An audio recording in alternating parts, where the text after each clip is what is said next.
WhatsApp पे, telephone पे, मुख्तलिफ जरियों से मुझ तक ये मैसेज पहुंच रहे हैं कि अल्लाह का वास्ता लोग ड्रामों में बेइंतहा दिलचस्पी ले रहे हैं, रो रहे हैं ड्रामे देख देख के। ड्रामे सिनेमा घरों में चल रहे हैं, अपनी पूरी पूरी फैमिली, कई कई किस्तें ड्रामों की, ऐसे जज्बाती हो रहे हैं, ऐसे देख रहे हैं कि जैसे इसके बाद कभी देखना नसीब नहीं होगा। और बड़ी तारीफ है, ऐसा ड्रामा, ऐसी फिल्म। तो मेरे भाई ये लग़वियात हैं, ये वो चीजें हैं जिनमें टाइम वेस्टिंग के अलावा कुछ भी हासिल नहीं होता। जो लोग इन चीजों में दिलचस्पी ले रहे हैं, अल्लाह के कुरान के मुताबिक उनमें जन्नत की अलामत नहीं पाई जाती। आप ड्रामे देखते देखते कब्र में चले जाना, ये ड्रामे आपको अल्लाह की जन्नत से हमेशा के लिए महरूम कर सकते हैं। आप कह सकते हैं इंटरटेनमेंट है ना, तो याद रखो एक इंटरटेनमेंट जायज होती है जो आपकी सेहत के लिए अच्छा जरिया बनती है, आपके दिमाग को फ्रेश करती है।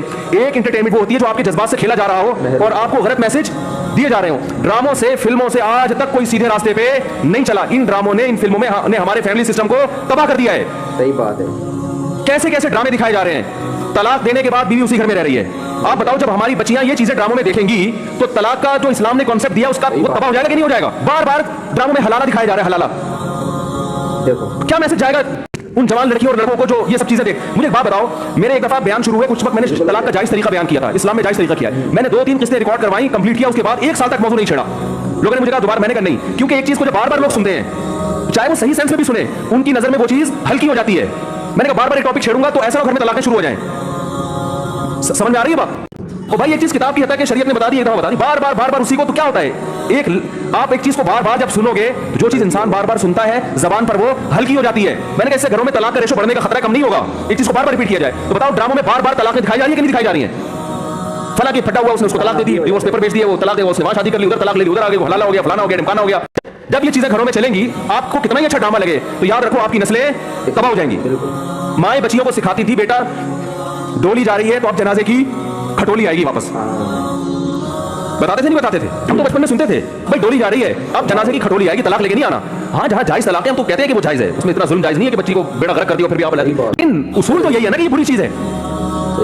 जब बार बार कल्चर में ये चीज दिखाई जाएगी, शौहर ने थप्पड़ मारा बीवी को, वो अदालत चली खुला लेने के लिए। हर घर में थप्पड़ भी होता है, हर घर में गाली गलौज भी होता है, ये तो नॉर्मल चीज है। थप्पड़ मारना सही नहीं है, अच्छा काम नहीं है कि शौहर बीवी पे हाथ उठाए, लेकिन सब कुछ होता है घरों के अंदर, वो बाद में सब सेट हो जाता है। लेकिन ड्रामों में जब दिखाया जाएगा शौहर ने बीवी पे थप्पड़ उठाया, हाथ उठाया और वो चली गई अदालत से खुला लेने, तो कल किस मर्द ने गुस्से में किसी औरत पे हाथ उठा लिया तो अदालत नहीं खटखटाएगी क्या?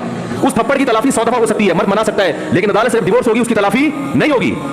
मर्द के दिल में नफरत पैदा होगी, इससे मुझसे तलाक क्यों मांगी, क्यों गई है डिवोर्स लेने के लिए, बच्चों के बच्चे तबाह बर्बाद हो जाएंगे। बिल्कुल खटखटाएगी। इन ड्रामों से फैमिली सिस्टम को जोड़ा नहीं जा रहा, जोड़ के नाम पे तोड़ा जा रहा है। नहीं होगी। और मैंने अपने दोस्त से पूछा, मैंने कहा ये चीजें तो फिल्मों में पहले ज्यादा दिखाई जाती थी, तो ड्रामों पे इतना क्यों? उन्होंने बड़ी पॉइंट की बात की। उन्होंने कहा कि फिल्मों में जो चीजें दिखाई जाती हैं वो नॉर्मल माहौल से हटकर होती हैं। ड्रामे का मतलब ये होता है कि जो घरों में हो रहा है वो दिखाया जाए, इसको लोग ज्यादा अडॉप्ट करते हैं। मोबाइल आती है ना आजकल, ये थाने का हम पर एहसान है, अल्लाह इनको जज़ाए खैर दे कि हमने तो नहीं बोला होता, लेकिन ये जब से मसाइल ज़्यादा खड़े हुए हैं, रेंजर्स वाले भी आते हैं, पुलिस वाले भी आते हैं, तो इतने पुलिस वाले नालायक होते नहीं जितना हम समझते हैं। इससे भी तो टकरा रही है ना। तो उसका जवाब हजरत हकीमुल उम्मा मौलाना शरफ अली थानवी रहमहुल्लाह ताला ने बवादिरुन नवाज़िर पर इस पर बड़ी ज़बरदस्त बहस की है। उनका रिसाला है ना, बहुत ख़ानदानी रिसाला है मौलाना थानवी रहमतुल्लाह अलैह का, उसमें अरबी में इन्होंने हजरत इस पर रिसाला लिखा है। उसमें इसका जवाब ये दिया है कि ये जो हदीस में आता है ना कि नबी सल्लल्लाहु अलैहि वसल्लम ने मकरू वक्त में नमाज पढ़ने से मना किया है, तो ये नहीं नफ़ी के माना में है। एक तो ये कि ये कायदा कुल्लिया नहीं है कि तसर्रुफ़ात शरइया से मुमानात, ये मशरूइयत थी कि ये अक्सरी कायदा कुल्ली नहीं है। दूसरी बात यह कि बहुत सी रिवायात में ला सलाता के अल्फाज भी हैं कि जो तुलुए आफ्ताब के वक्त नमाज पढ़ता है ला सलाता उसकी नमाज सिरे से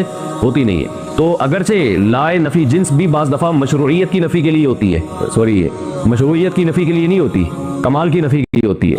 लेकिन दोनों तरफ जब अहादीस है तो कहता है कि हमने नमाज को अगर हम बिल्कुल बातिल करार दे तो उसकी क़ज़ा लाजिम आएगी, बातिल करार न दे तो क़ज़ा लाजिम नहीं आएगी। तो एहतियात का तकाज़ा ये कि बातिल करार दिया जाए ताकि मुब्तला भी पर क़ज़ा लाजिम। तो एहतियातन हमने तुलुए आफ्ताब के वक्त नमाज को फासिद कहने के बजाय एहतियातन हमने बातिल कहा है। ये उन्होंने इसका जवाब दिया, समझ रहे हो। लेकिन बहुत सारे इश्कालात फिर भी होते हैं। इश्कालात ये होते हैं कि नबी सल्लल्लाहु अलैहि वसल्लम ने ये जो फरमाया ना कि मन अदरका, जो सरदा पाले तुलुए आफ्ताब से पहले फल युतिम्म सलातहु, से चाहिए कि अपनी नमाज मुकम्मल करे।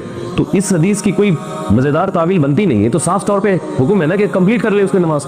यही वजह है कि इमाम अबू यूसुफ रहमहुल्लाह ताला हनफिया में इसी के कायल हैं कि अगर किसी ने नीयत बांध ली और उसे पता चला कि सूरज तुलू हो रहा है तो वो नमाज तोड़े नहीं बल्कि कंप्लीट करे वो नमाज। और